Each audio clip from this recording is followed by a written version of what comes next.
भगवान की कृपा हमारे ऊपर बरस रही है। भगवान हमारे अनुकूल हैं, भगवान हमारे सन्मुख हैं, लेकिन हम भगवान के विमुख हो गए। एक बार अगस्त जी के आश्रम में भगवान श्री राम जी को मुनियों ने चारों ओर से घेर लिया।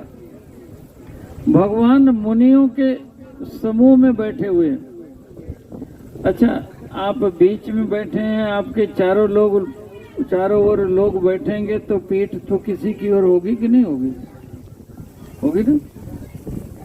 लेकिन भगवान की पीठ किसी ने नहीं देखी। सूर्य नारायण की पीठ देखी, चंद्रमा की पीठ देखी, तो भगवान की पीठ कैसे देखेंगे?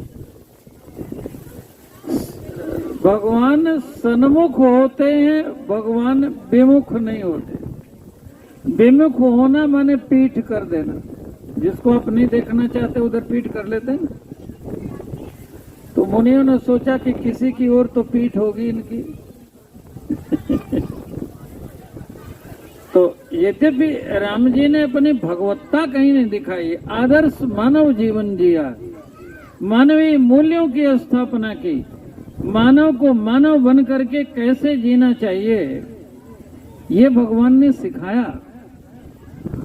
मानवीय मूल्यों की स्थापना की, लेकिन जहां आवश्यकता पड़ती है तो भगवत्ता को भले छिपाएं, लेकिन वहां वो छिप नहीं पाती। जैसे भगवान सबके अनुकूल हैं, जैसे माँ सबके अनुकूल है, बेटा चाहे अभागा ही क्यों न हो, लेकिन माँ तो उससे प्रेम उतना ही करती है जितना कि एक सुपुत्र से करती है। ऐसे ही भगवान की सबके ऊपर कृपा है। भगवान की धूप सबके लिए होती, भगवान की छांव सबके लिए, भगवान की वर्षा सबके लिए, भगवान की कृपा सबके लिए। भगवान सबके सन्मुख, किसी के विमुख नहीं। सन्मुख विमुख न काहुँ काऊ, देव देव तर सरस सुभाऊ। तो जब मुनिजन चारों ओर से घेर के बैठ गए तो गोस्वामी जी ने लिखा, मुनि समूह मह बैठे, सन्मुख सबकी ओर। भगवान सबके सन्मुख हैं, सबकी ओर, सबके सन्मुख। कैसे?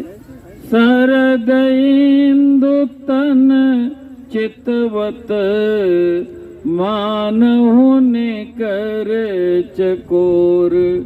जैसे शरद पूर्णिमा के चंद्रमा को चकोर का समुदाय देख रहा हो, ऐसे सब भगवान को सामने से देख रहे। भगवान सबके सन्मुख हैं। इसका अर्थ होता है कि भगवान की कृपा सबके ऊपर है, लेकिन सब कृपा को पाते नहीं। उसका कारण क्या है? हम भगवान के विमुख हो जाते हैं। भगवान के सन्मुख हमको भी होना चाहिए। और जब प्राणी भगवान के सन्मुख हो जाता है तो भगवान उसके जन्म जन्म के पाप ताप संताप मिटा करके निर्मल बना देते हैं। जैसे गौ माता बछड़े को चाट चाट करके स्वच्छ बना देती है। भगवान कहते हैं, सन्मुख होई जीव मोहि जब ही, जन्म कोटि अघनासहि तब ही।